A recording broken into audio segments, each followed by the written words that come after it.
Okay, so in the first part of sales forecasting, we got about 3/4 of the way through and I ran out of time. So let's start again and let me finish up that whole webinar for you and put it all together in one nice package. Hold on just a second and I'll switch over to that web client.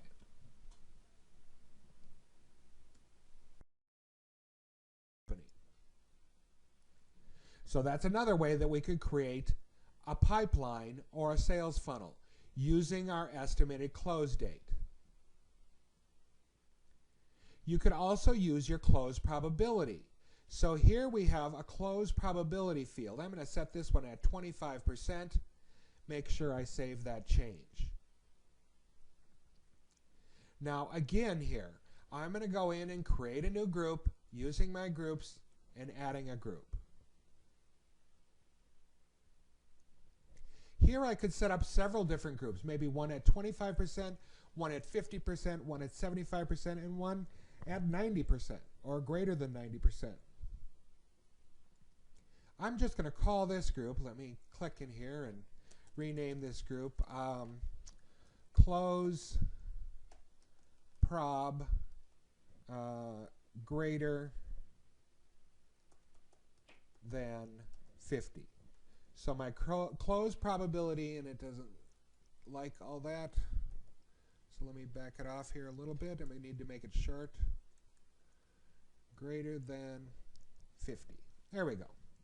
So the close probability needs to be greater than 50%.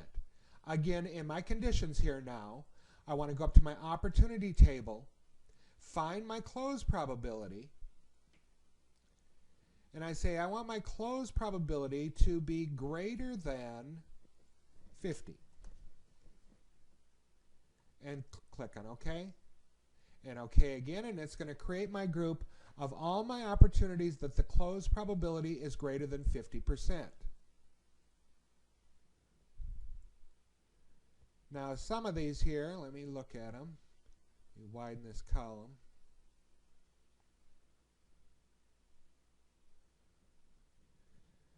There's 75, 75. What's this one here? Let's click on it and see.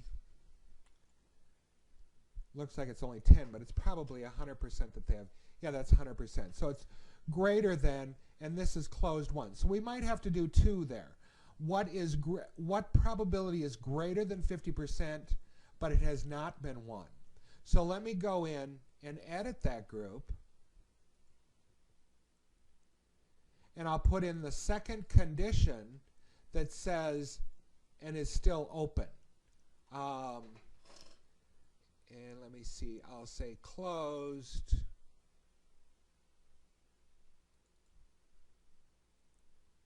And let me see what it actually has in the closed field.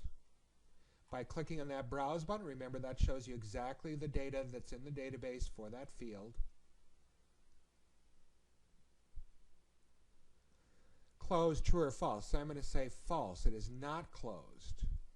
So we want all the opportunities that are open, and the close probability is greater than 50%. So that should be a little bit better. Now I can click on OK, creates my group. There we go. That brings it way down, and you see my probabilities now. So some of them are still at 100%. Let me look at this one here. But they have not been closed. So for whatever reason, they're still sitting open. And of course, this is just a test database. So there's several reasons they could be open. But most of the time, if they've already went to 100%, you would have closed that opportunity. So that's another way that we would be able to use our fields in here, using the close probability to create a pipeline, create a sales funnel, or a forecast, whatever you want to call it. So let's review here the different ways that we're able to do that. We can use our close date. Remember, we can use our close date here and show us what's closing in the next 30, 60, or 90 days by creating groups. We can use the close probability by creating groups off the close probability field and make sure that the status is open. We can also use that forecast checkbox. So anything that is checked automatically belongs to our forecast. If we uncheck it, then it comes out of our forecast. And then we can also use, under sales processes down here, we can also use our different stages. And those different stages can also be associated with a different probability. So we could very easily create groups off the different stages on an opportunity to show us different segments of our pipeline. So again, creating a pipeline or creating a funnel is very important to be able to plan for resources in the company, plan and make sure that we have enough product, plan and make sure that we have enough time to fulfill what we've promised. So those are several different ways to create a pipeline or create a sales forecast within opportunities within the SalesLogix web client.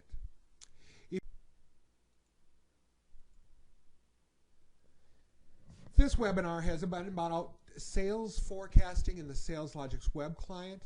I want to thank you all for joining me this afternoon, and have a great day.